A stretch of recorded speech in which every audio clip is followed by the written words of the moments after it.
All right, let's get started. So thanks for everybody joining us today for the RBMS's Protecting Urban Streams webinar. I'd like to begin with an acknowledgement of country. So we acknowledge the Aboriginal and Torres Strait Islander people as the first peoples and original custodians of Australia's lands and waters and honour their elders past, present and emerging. We also acknowledge and respect their continuing deep spiritual connection that Aboriginal and Torres Strait Islander people have to country and their unique ability to care for country. So for those joining us who may not be already aware, the River Basin Management Society is a diverse community of practice in Australia dedicated to connecting people and sharing knowledge in integrated catchment management. We're a volunteer elected committee. We're driven by our members and we invite new members to come and join us. So you can head to the rbms.org.au website to find out more. So your host today is myself, Janice Taylor, the Victorian chapter lead, and I have Christian Borovac as our technical lead online as well for any assistance. We also have support from our broader committee. You can also find out a bit more about us on the website too. So just a bit of Zoom features, bit of housekeeping for today. All attendees are generally on mute for the duration. We ask you that you can please wait until the Q&A set portion of the webinar has commenced, which will be at the end of both presentations. And you can use your raise hand or enter into the Q&A feature down at the bottom of your screen. And all questions will aim to be responded to by speakers at the end of the presentations, but anything that isn't answered, feel free to send us through or put it into the chat and we'll try and copy them and send that out with the recording at the end in about a week's time. So today's guest speakers, we have first up is Rhys Coleman from Melbourne Water, talking about the potential impacts of future urban growth and climate change on platypus in Greater Melbourne. And then he'll be followed by Matthew Burns and Dana Yu on the can real-time control deliver environmental flows to protect urban streams. So I will now hand it over to Rhys. If you can try sharing your screen from me. All right, here we go.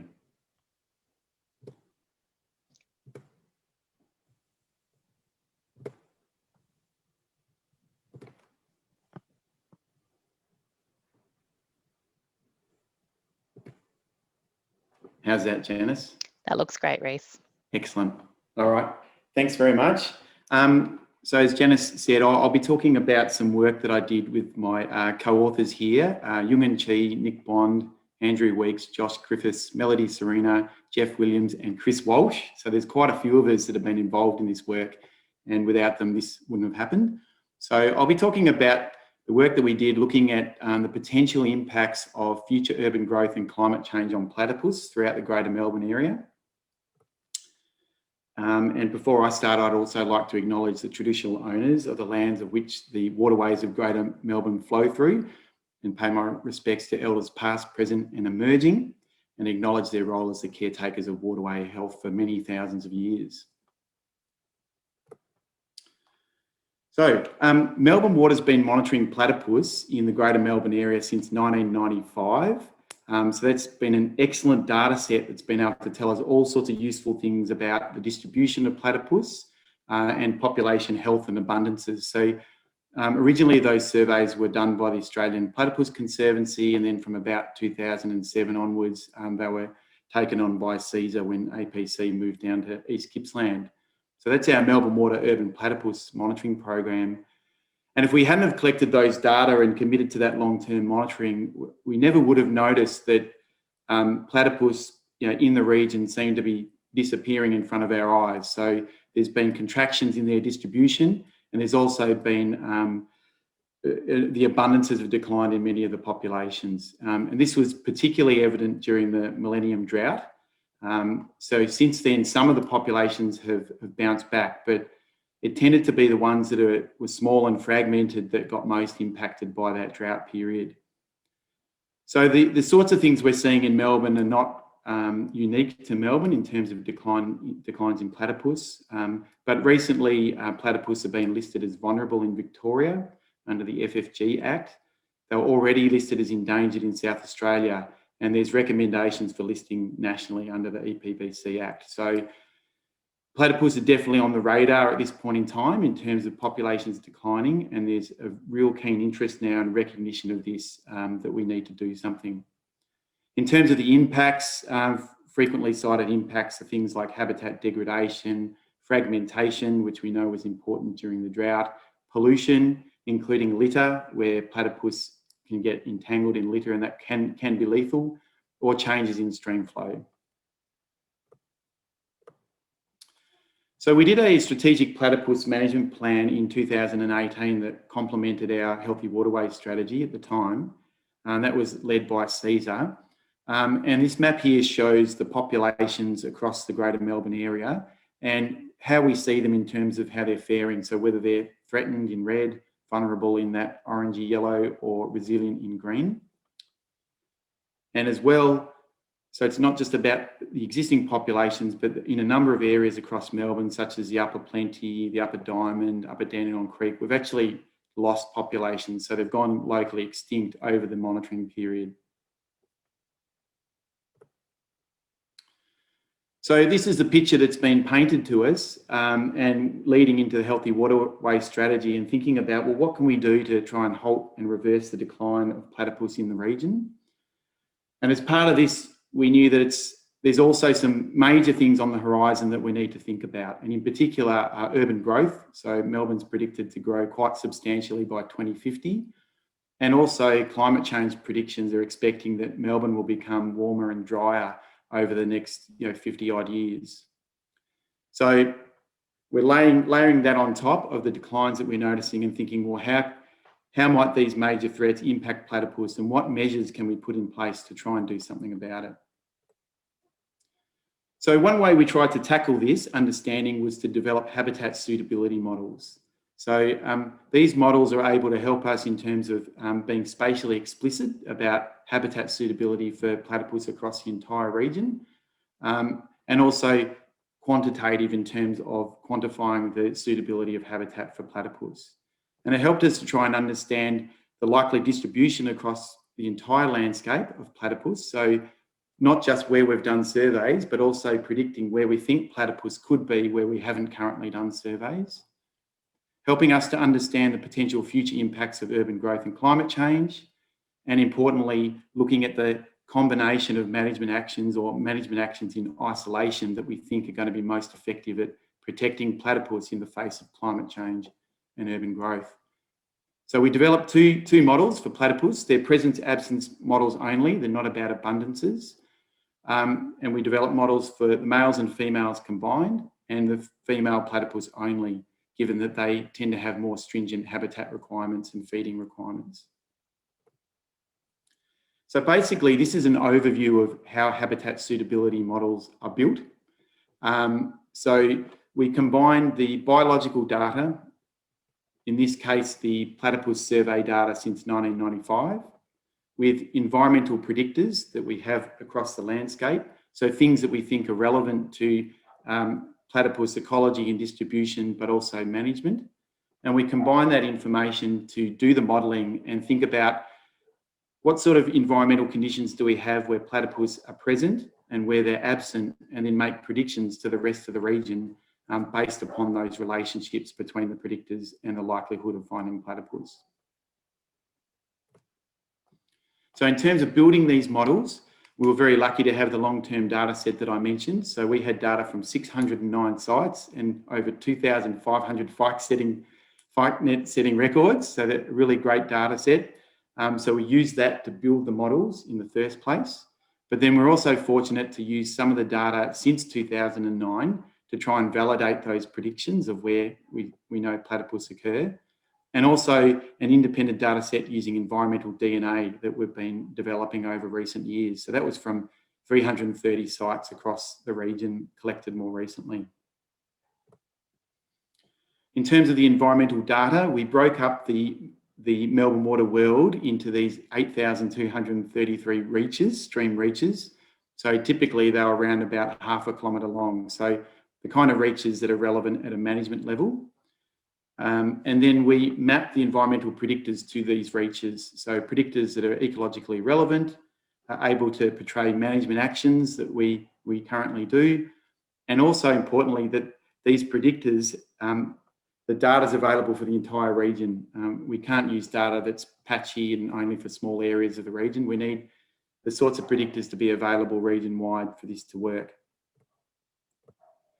So here's a list of some of the predictors that we put into the platypus models. So things about geology or the east and western parts of Melbourne, stream size through catchment area, stream flows, either mean annual flows or flows leading up to the time of the surveys, mean annual air temperature, weighted forest cover in the catchment, but also weighting it to be more influential to the vegetation that's closer to the stream site where the surveys are occurring, and connected imperviousness as well, so a measure of urban impacts. And here's an example of when we map those predictors to the region, you can kind of see the sorts of information that we've got around those predictors.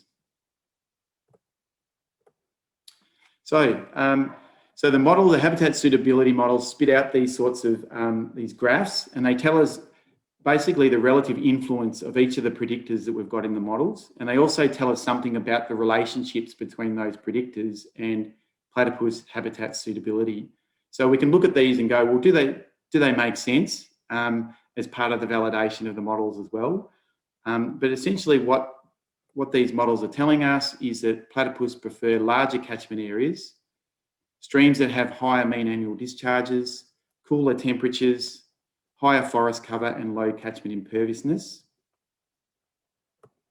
And in particular, the importance of flow came out in both of those models that we developed. So really influential flow, stream flow as an important aspect of managing platypus. This map here was part of the validation, and there's statistics that we ran around the validation of these models, but I think it gives you a good visual of the predictions with the model. So habitat suitability for the entire region, those sort of green to blue areas are the areas that are more suitable for platypus or predicted to be more suitable. And so you can see obviously the upper Yarra and the main stem of the Yarra as being a really important area. And the black and the red dots represent presence or absence from the eDNA data. So the red dots show where we detected platypus with eDNA. And as you can see, they match up pretty well, a totally independent data set matching up really well with the predictions from the model. Not perfect, but useful enough to make management decisions.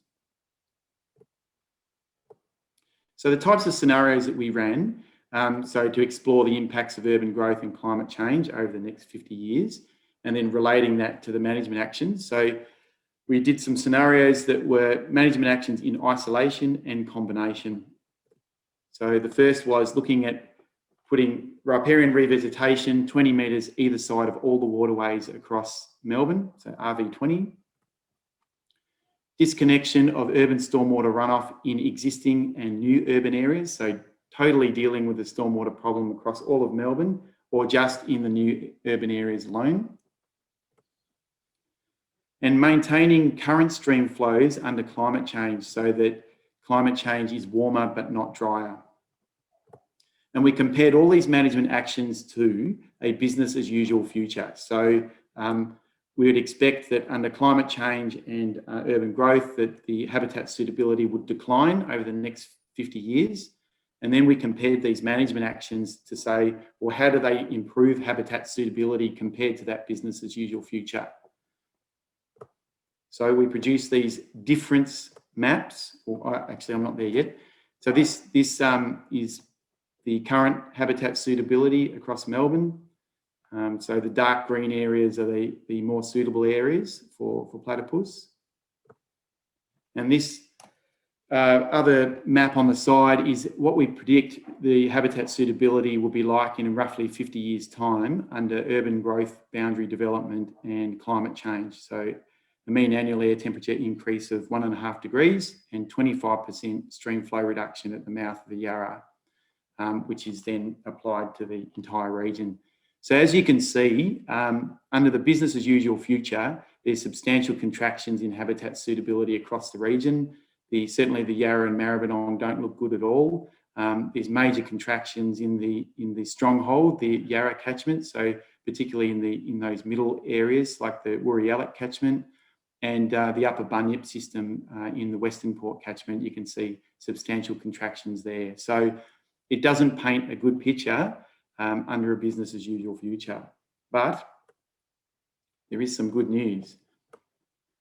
So these are the difference maps. So if when I show these maps, if you see blue lines, that says that things are getting better compared to a business as usual future. If you see red lines, it means things are getting worse.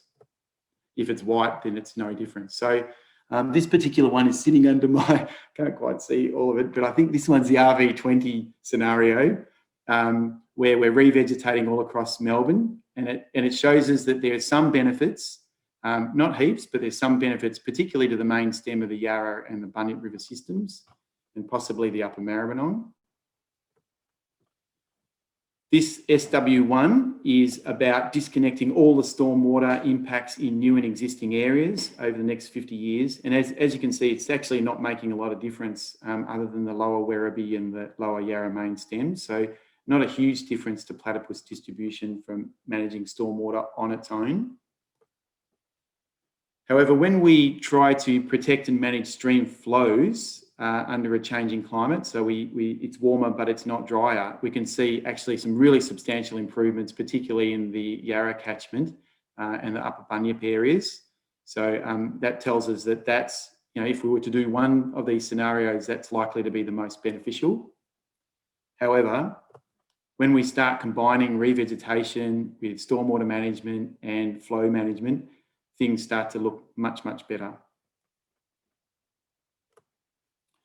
So as I mentioned a few times, stream flows are important for platypus, and it's not just our modelling that tells us that. There's a bunch of research that's been done by others, including the APC, Tom Grant, Josh Griffiths and Caesar and those groups that basically support the importance of stream flow for platypus.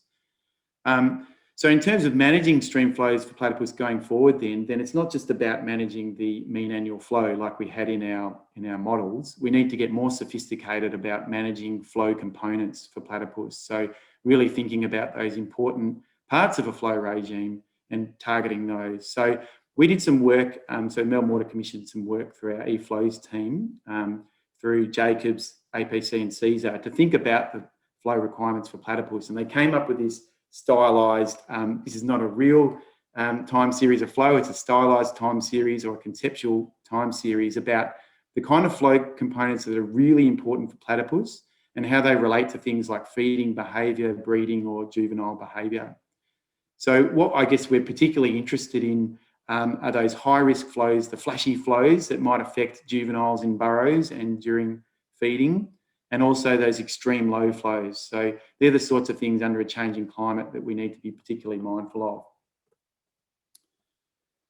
So as I mentioned earlier, significant losses of platypus in the Melbourne areas have been in these urban areas. And the Healthy Waterways strategy, for example, identifies the Monbulk Creek catchment as one of those high risk areas under a changing climate. And if we lose that Monbulk Creek population, then we've lost all the platypus from the Dandenong major catchment, so quite a substantial area. However, managing flows and manipulating flows in the ways that I sort of tried to convey through that previous conceptual diagram is really hard in urban streams. The hydrology is severely compromised in terms of base flows and flashy wet weather flows, and also the opportunities to actually do anything and put things in are quite limited in terms of space. Water sensitive urban design, which is one of our main tools in urban areas, it tends to be passively designed in the way it releases water.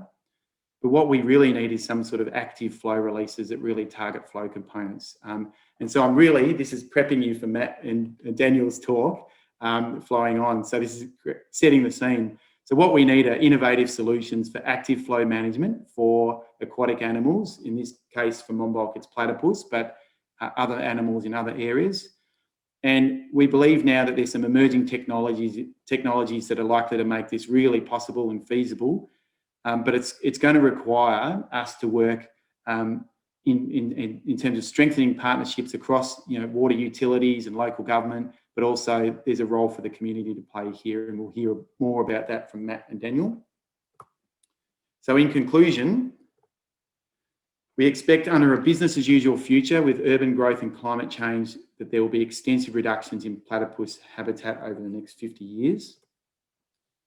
This may restrict platypus populations to the middle and upper Yarra River system and possibly the upper Bunyip River system. Revegetation and urban stormwater management are important for protecting platypus, but the greatest gains will be made by protecting stream flows and doing these actions in combination. The modelling that I've talked about here has underpinned quantitative targets and actions in our Healthy Waterways strategy, if you'd like to know more about that. So that's been really important in being able to set quantitative targets for the first time around our environmental values such as platypus. We then developed the strategic platypus management plan that was led by CESA, but it involved a range of groups, including Australian Platypus Conservancy. And that was about that next level down about, okay, we've got the strategy, but what are some more tangible actions that we can take across the region to protect platypus? And we're also exploring alternative climate pathways and urban growth pathways and how they might change the way that we set our management actions and targets. For example, the new VCP19 climate projections have come out involving CSIRO and DELB. So thinking about those scenarios and how they might affect outcomes. And that's it from me. Thanks. Thanks, Rhys. Well, we'll jump straight into the next presentation if Matthew would like to share your screen. All right. Good talk, Rhys. Thanks, Matt. Yeah, perfect lead-in, yeah. Yeah, you've already got me buzzing with questions too, Rhys. Okay, good. Right. Set up us really well.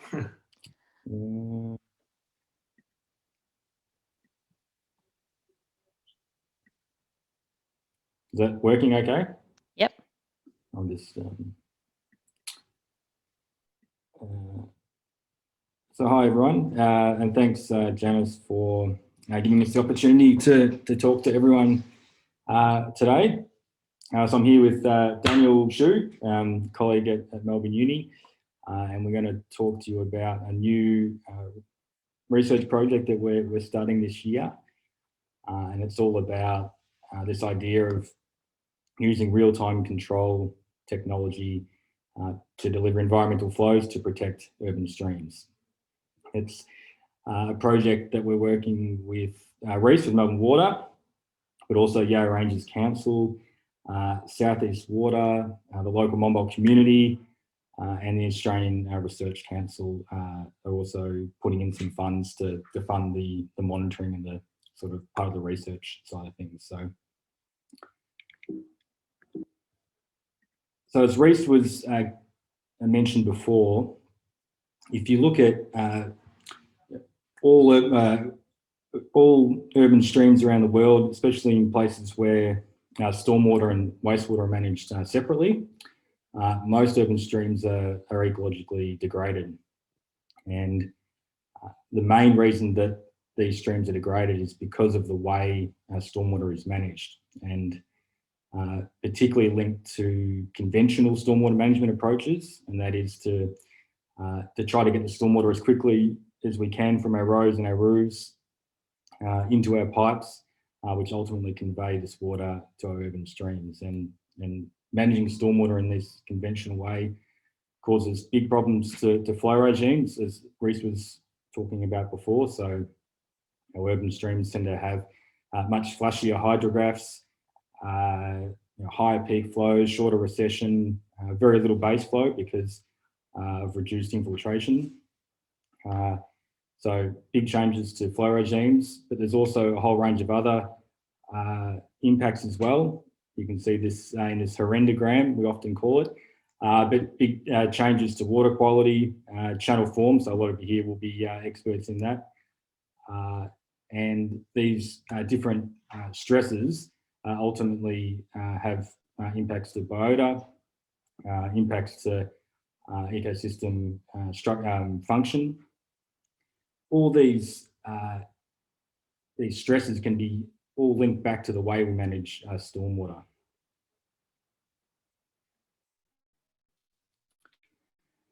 And so the current sort of, I guess, best practice of trying to deal with the stormwater problem is to think about implementing sort of water-sensitive urban design technologies, or low-impact design. So things like rainwater tanks, rain gardens, really trying to reduce the flashy flows, trying to infiltrate more water back into the ground to deal with these lost space flows. Ultimately, just trying to design technologies that can restore the flow and water quality back towards a more natural condition to hopefully see some improvements in the ecological condition of the stream.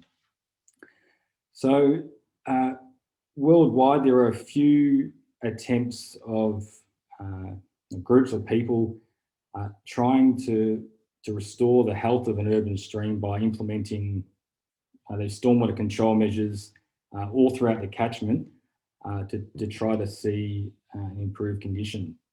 And some of you might be familiar with one that the Melbourne Water and the University of Melbourne have been working on called the Little Stringybark Creek project.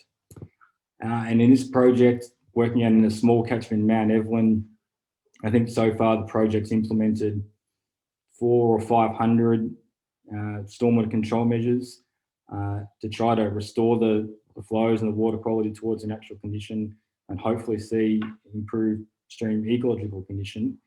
And so far the evidence is suggesting that we haven't really seen the sort of ecological effect that we would have hoped for. And there's a few reasons for that. As Rhys was getting to, one big problem is it's quite challenging finding enough space, both private and public land, to implement these stormwater control measures. Even in Mount Evelyn was a catchment that we've done a lot of work on. Very little, even though it's a peri-urban area, very little public space to actually build rain gardens and things like that.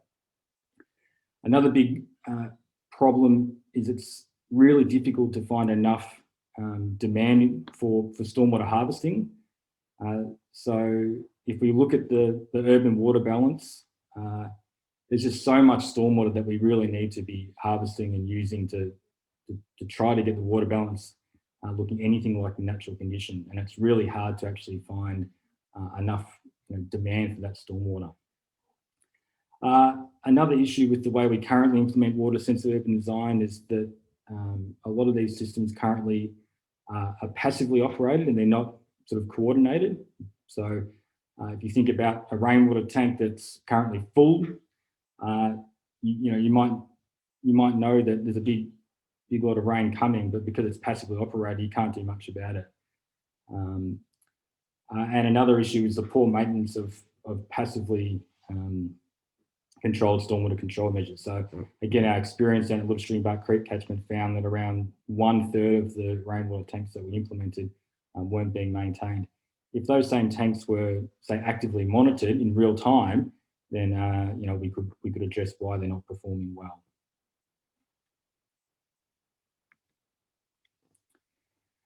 And so the next next evolution of water-sensitive urban design is sort of retrofitting these different technologies with real-time control technology. The real-time control technology, I guess, sort of a word that sort of encompasses all sorts of different things like new sensors, so environmental monitoring, real-time control, Internet of Things. And Daniel, you can help me out here. 4G, SCADA systems, computers, all this sort of stuff. Information technology, sort of applying all this stuff to different stormwater control measures. So rainwater tanks, but also wetlands and other biofilters, to be able to sort of control their performance in real time, but also offers a whole lot of other benefits as well. So I'm going to now pass it to Daniel so Daniel is a bit of a background, is one of our outstanding PhD students here at the University of Melbourne, Daniel's PhD is researching a lot on smart tanks and applying real-time control technology to smart tanks. And Daniel's work has really, I guess, been the catalyst for us to actually, take this proof of concept that Daniel's developed and actually apply it in real life. So Daniel, do you want to talk about your smart tanks? All right. Yeah, thanks, Rhys, and thanks, Matt, for the intro. Like Matt said, basically, we come from an idea how to make these passive systems smarter. So what I really mean by smarter is they have the capability of receiving information, send out information, and respond proactively, according to what we really want them to operate. The difference between smart tanks and conventional tanks, basically, you've got a sensor in the tanks, how much water you actually have in the tank. Also, you have communication devices to send information out, to receiving information from someone else. Also, you've got a controlled automated valve, which would help you proactively manage how many water in your tanks. I'll start by introducing how these smart tanks works, and then I'll talk a bit about the research we're having at Melbourne Uni. So basically how this works is your tank, basically these smart tanks receiving the weather forecast information from Bureau of Meteorology, normally rainfall forecast, and you have that kind of information, then you review how much water actually in your tank, whether the incoming rainfall would fit in your empty storages. If there's not, then I want to know how much water I want to get out of the tank in order to prevent tank overflow, which would potentially cause nuisance flooding in our urban area. So by having that kind of information, we want to respond to that information through our automated valve. So one way of controlling the tank for this automatic discharge, we call pre-storm release. By the name, it's really about mitigating the tank overflow in those extreme conditions. And these kind of discharge perform quite quickly, in response to the big rain events. Also, we have another type of discharge designed for this kind of system, which is ultimately help the platypus to survive in a stream or provide help for to maintain a habitat for the in-stream biota. So we call it base flow release. In contrast to pre-storm release, it is a slow discharge mimicking what's happening in the natural streams, and that's a consistent release, which is aimed to maintain that habitat for a longer term. So we came from that idea, and actually we come a fair long way into research so far. The key aim for our research group is looking at, you've got this technology available, you've got all this IT advance in 21st century, what possible you can use this technology for all sorts of purposes. So we came from that purposes, and then we model, a range of different tanks, different roofs, different real-time control strategy for different contexts. And then we assess the performance mainly on, how these tanks perform on water supply, how it has been changed to flood mitigation performance, for example, and also the environmental flow restoration. In general, we've done a lot of research on that, and in general, this kind of smart tanks is able to provide a better environmental flow benefits, while it also provide good flood mitigation performance as well. At the meantime, you also have a little bit detriment to the water supply, ranging from 1% to 3%, which it really depends on different contexts whether you consider that significant or not. But the good thing about this technology is you don't have much lose, but you gain all the other benefits for our environments. And that's quite important for managing the water and the flows in our urban catchment. And also you may be wondering, how that looks like in long-term hydrology, like Rhys introduced about the platypus, to help the platypus, it's not about managing, simple metrics, for example, annual mean annual flows or anything like that. You're looking at the whole flow regime, like Matt said, how you restore that to a pre-development phase. With this figure here, probably don't look into details, but what you really want to look at is those green lines and the trend, how that compare with the blue line, which is the Monbach stream flow. and how that's different with the red line, which is the conventional rainwater tanks. It basically overflow once it's full, and there's no other function with conventional systems. What we actually found, using different forecast data and different control strategies, that these real-time control scenarios actually is capable of restoring the entire flow region close to the natural streams. It basically helps you reduce the peak, which is intimately linked to the flood mitigation performance. It also helps to restore that base flow the base flow in the stream to help maintain the habitat for in-stream animals and plants. So we've done a whole lot of modeling studies. We've designed a lot of strategies which demonstrate all the values for the waterways and urban catchment. Whether these, the technology or the way using this technology actually can work in practice. So we actually carry out partner with South Water Mountain Water to conduct empirical studies. We have a trial site basically installed in a residential house in Melbourne, and we implement a whole range of real-time monitoring, for example, tank level, inflow, outflow, discharge, and how much rain actually fall on that particular roof. And the main conclusion is that the modeled tank operation performance can be achieved in real practice. So that's actually give us a lot of confidence saying this is technology is actually going to work in real practice.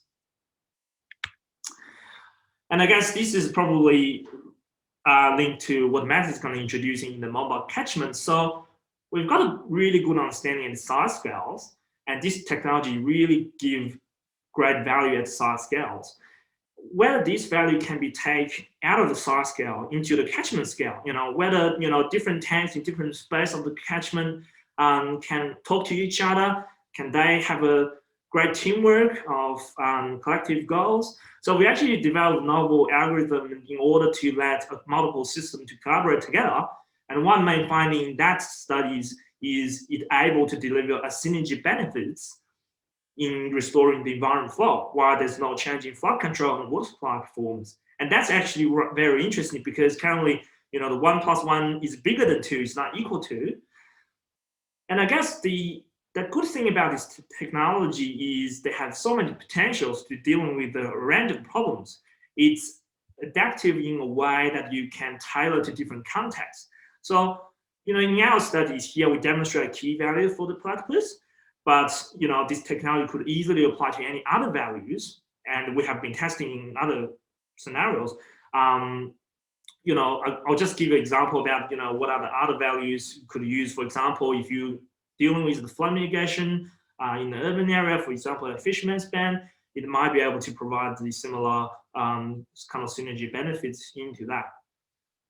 So now I'll probably hand to Matt and iterate a bit more on how this environment flow could help the platypus at the mobile catchment in the practice. Thanks, Daniel. That's great. So, like I said before, so Daniel's done this really important work to show this idea of those smart tanks. It works in the modelling world, but it also works, in the real world. So that's really good. This project now is we're going to take this idea of real-time control of stormwater infrastructure and apply it into Monbulk Creek. I can't give myself credit for drawing this beautiful picture here, but it does a really good job of sort of describing and illustrating what we're doing out here. As Rhys was getting at before, the key reason why we're implementing this technology out in Monbulk Creek is because of the need to protect the local platypus population through the appropriate delivery of environmental water, and also to demonstrate that the technology can work here, and it really is a proof of concept. But I'll say a bit later on as well that whilst the focus in Monbulk Creek is about the platypus, this same sort of, I guess, revolution in urban water management could be applied anywhere. So, for example, there's a big focus at the moment about the flooding of down at Fisherman's Bend. The same exact sort of smart tanks could be applied there to appropriately deal with flooding. So, again, it just the value here is platypus, but definitely could be applied for other objectives. So Melbourne Water and Southeast Water, we are going to start hopefully next year actually implementing these smart tanks at a range of scales. So we're going to be engaging with the local community, businesses and schools to implement smart tanks. Interestingly, we've got a social scientist, Stephanie Laveau, who's on our project team, and she's going to be answering some really interesting social science related questions about smart tanks and real-time control. We think there's a lot of sort of knowledge gaps there about how private homes, landowners actually interact with these smart tanks, how their behaviour might change. Would they be willing, for example, to release some of their water for the environment, or do they want to hold as much water as they can and use that for watering their garden, things like that? Are they even receptive of this technology? There's, these tanks are going to be monitored in real time with loggers, data going to Southeast Water, Melbourne Water. Are they going to be okay with that sort of thing? So, really sort of interesting social aspects of this work. We're also, as part of the project, going to be retrofitting 2 existing storages in the catchment. So there's an old water supply reservoir, Belgrave Lake. We're going to be retrofitting that with smart valves and monitoring to be able to release, sort of control the water level in that tank, and be able to release water downstream when we want. And there's also Birdsland Reserve, which is a lake and also retarding basin that we're going to retrofit with this technology. These are 2 really big storages here, and it overcomes the use of these storages, sort of overcomes some of the problem before that I spoke about. Current approaches about having sort of a lack of space for stormwater control measures. It's sort of, I guess, maybe a bit of a unique situation here that we've got these 2 big storages that we can use. And with doing stuff at a range of different scales, we're going to be sort of optimizing this collaborative network of real-time control tanks and storages to provide the appropriate flows for platypus. As Rhys was showing before that hydrograph before, we can. I'm not a platypus expert, but I believe that the flows in April are really important for breeding, having enough sort of physical habitat there. So, with this sort of network, we could really aim to provide, appropriate flows during those really important April months.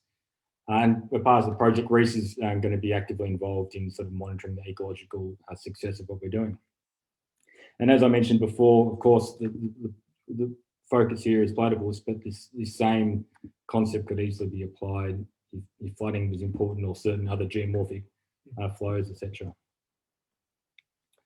So just thinking about how the network might work. So we've got our lovely platypus here. Could be a really dry summer, no recent rain, stream flow's getting quite low, and the platypus would like some water. So we're just sort of working with Melbourne Water at the moment about how this might work. And so potentially homes that have a smart tank could have some kind of phone app or something like that. And they could get a notification that it would be good if they could release some environmental water from their tank to provide an environmental flow for the platypus. As well, other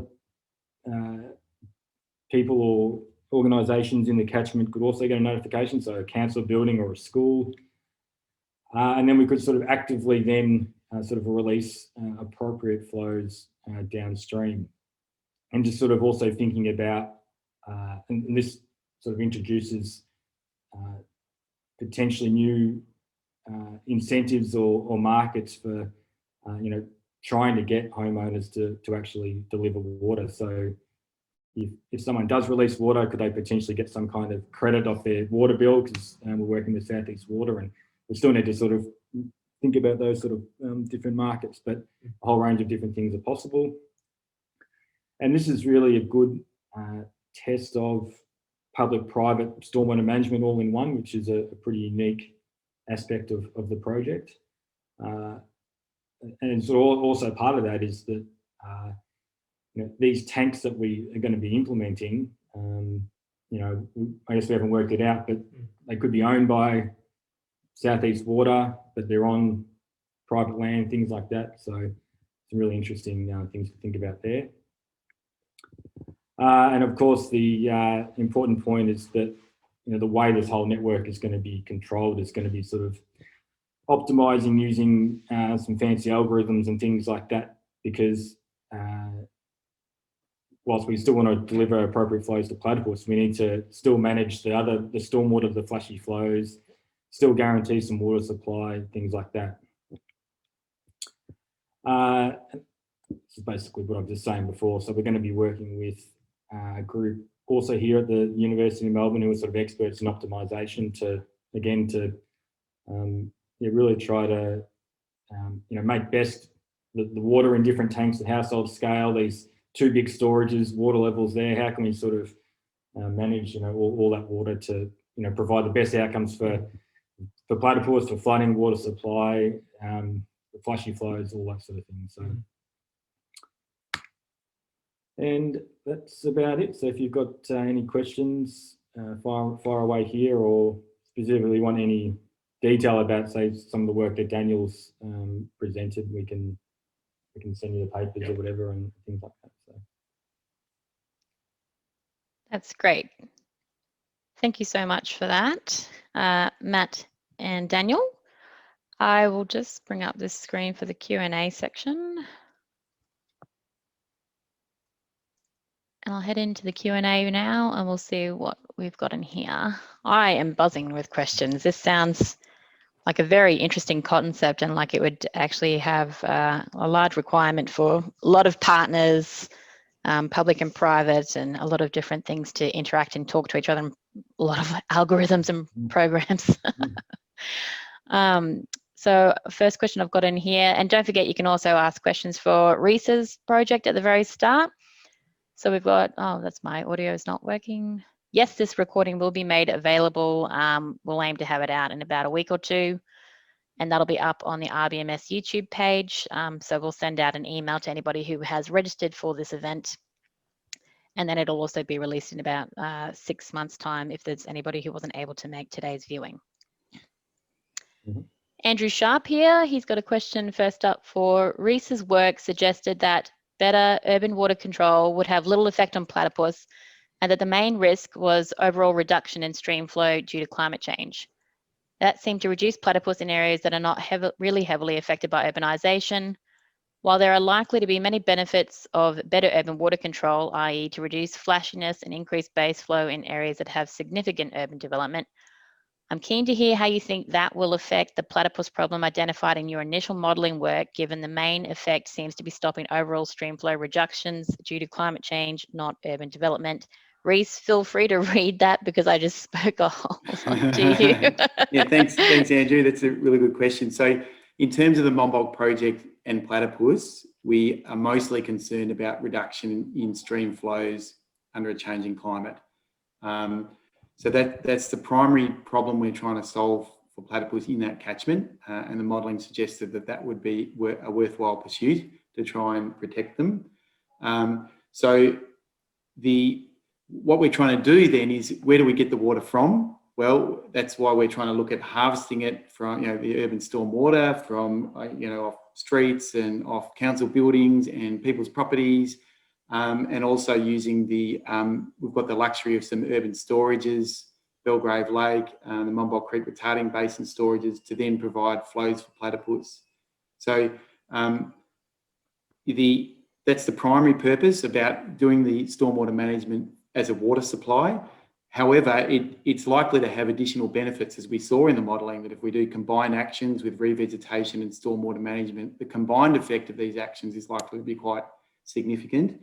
And also, it's not just about platypus. I mean, we've talked platypus a lot here, but the protection of Monbulk Creek is more than just platypus. There's other values as well that are worth protecting and that would benefit from stormwater management in addition. So I think there's that side of the story too. And I think, as Daniel mentioned, there's further benefit by stormwater management through reducing localised flooding in some of the parts of Belgrave that has some nuisance flooding issues.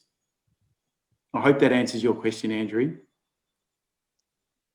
Thanks for that, Rhys. I'll go to Ian's question next. Fabulous talks. Presumably the real-time regulation also relates to water quality issues as well, because the tanks, etc., presumably have better quality water. Maybe Daniel on that? Yeah, well, we will be monitoring water quality at parts in the catchment to sort of track that, Ian. So obviously the water release from tanks will be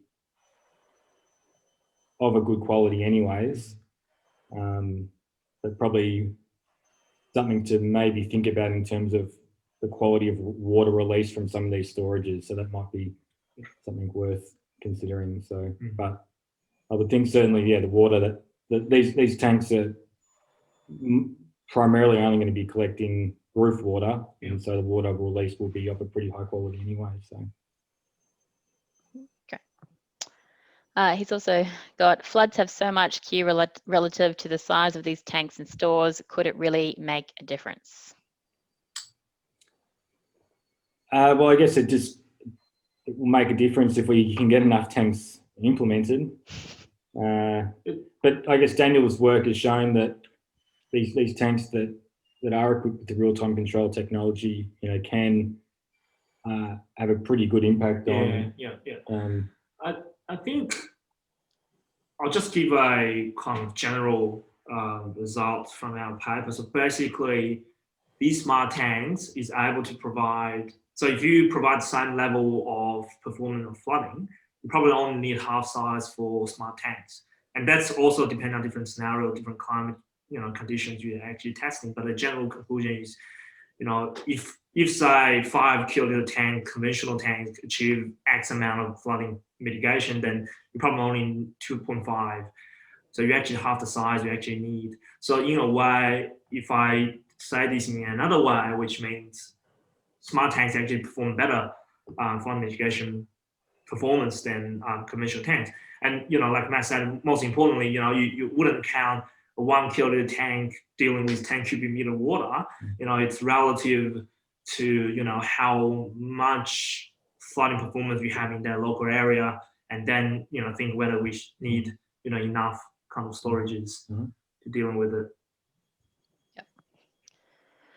Yep. Just back to Andrew with so the issues with climate change is we have less total water in the catchment, and the proposed actions don't increase total water available in a year. I think better management of stormwater is essential. I'm just not sure it'll address your platypus problem. I guess just on that, Andrew's point, that even with a changing climate, there's still way too much stormwater. Yeah. So there's still a huge volume of stormwater that we can actually be active, using, to deliver some environmental flow. So. Yeah, at the critical time. At the critical time. That's important. So take away the flashy flows that are also a high risk to platypus, and then use that water at a time when exactly, yeah. High risk low flow. So it's about using the water better. Yep, exactly. I'll just check for if you have any other questions. I did see a raised hand come up, but if you could pop it in the Q&A function, that would be really great.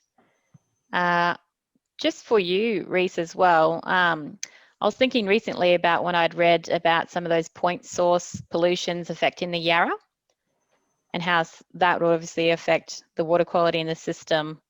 And you were talking about buffer zones only being about 20 metres needed. Is there recent research behind that to suggest that that's the best sort of buffer width? And how would you sort of also take actions towards managing like point source pollutions? Yeah, okay. So the 20 metre buffer widths was just something that seemed realistic, maybe a bit of a stretch from a typical 10 metre perhaps reef edge buffer width, but we just tried to do something that was reasonable and a bit of a stretch. There wasn't a lot of analysis about what's the most useful buffer width. Chris Walsh did a little bit of work looking at that, but it wasn't a thorough piece of work to really kind of drive what that optimum width would be. So it was just a nominal width, really. Yep. There's a good question. It's often quite hard to get more than 20 metres in urban areas anyway. So good question from Dan Swell. Yeah. What are the expected ecological problems associated with catchment scale pre-release of tank water on stream ecology and biota, e.g. given that some species are dependent on natural triggers? That's a really good point there, and I think the part of the pre-storm release is to try and release that water over quite a long period, so that you're not sort of providing kind of mini overflow event before the rain actually comes. So that is an important point, that any water that we are releasing from the tank is a sort of a pre-release before, say, a big flood event is done so in a really trickle sort of trickle release. But that's definitely a good point. But of course, if say your receiving water was Port Phillip Bay, if you're in Fisherman's Creek, Fisherman's Bend, and flooding was a real problem, you just want to release that water as quickly as you can. So but it's definitely a good point not to essentially just sort of shift the overflow event earlier. So it's a good pickup. Yeah. Someone else. Yep. Thanks for the response, Matt. I'll just check. Has anybody else got any Q&A that we want to come through while we've still got everyone here? I think I've just got one come through now. Just a comment, fantastic work, and love the concept of further research in environmental flows and sources for these flows. It's an increasingly popular space with so much relevance in modified regulated catchments. Very interesting concepts as well.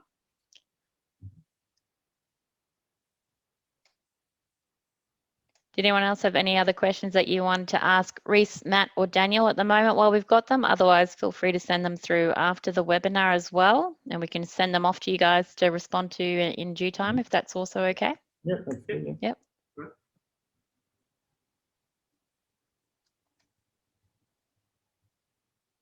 No, I think that might be it for today.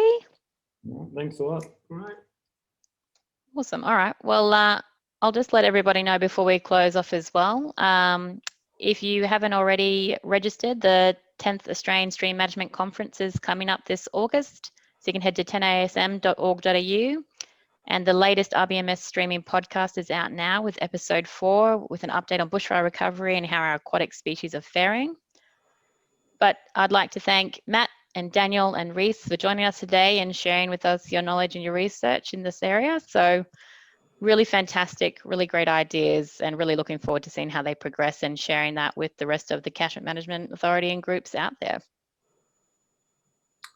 Thank you. Thanks a lot. Thanks a lot. All right. All right, thanks everyone. Yeah.